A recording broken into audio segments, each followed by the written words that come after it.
Well, it's like what was depicted in Godfather 2 with Hyman Roth and Michael Corleone sitting in Florida, having a little chat about the future. And Mr. Hyman Roth says, nobody wants bloodshed anymore. It doesn't pay.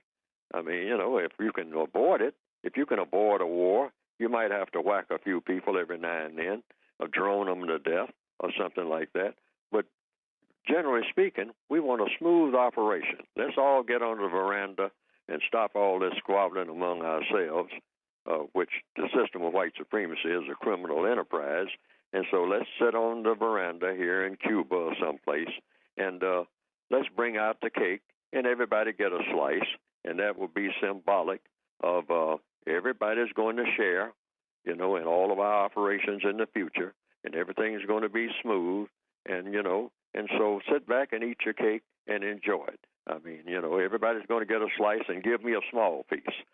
See, that's the white supremacists' new philosophy, the refinement stage of racism.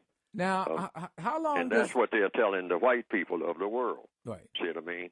Because they're having squabbles among themselves, just like they had a so-called civil war over who's going to be in charge of the slaves. Mm-hmm. And how best to handle slaves. Mm-hmm. What do you do with them after you've had them and you're ready to kind of throw them away or disperse them or whatever? How best for the future? Because you got to think about the future if you're going to keep this enterprise going. Now, the average white person born into the system asks the same question that the average non-white person asks. You're born into a system that's already been in place. So a white person would ask, what kind of system do we have in place? What is this all about, Father? What's this all about, Dad, Mom? And say, well, unfortunately, some of them very sympathetic toward black people, the non-white people of the planet, say, unfortunately, our ancestors set this up, and we're a part of it. It's been passed on for generation to generation, and we just don't have a better system. We're working on it. We're trying to come up with a better system, hopefully a system called justice, but it's kind of difficult to get there when you have all these conveniences in a system that works very well. The system of white supremacy works better than any form of government that the world has ever seen. It really does. It's very productive when it comes to material movement. In other words, arranging materials. But it's not productive when it comes to arranging people.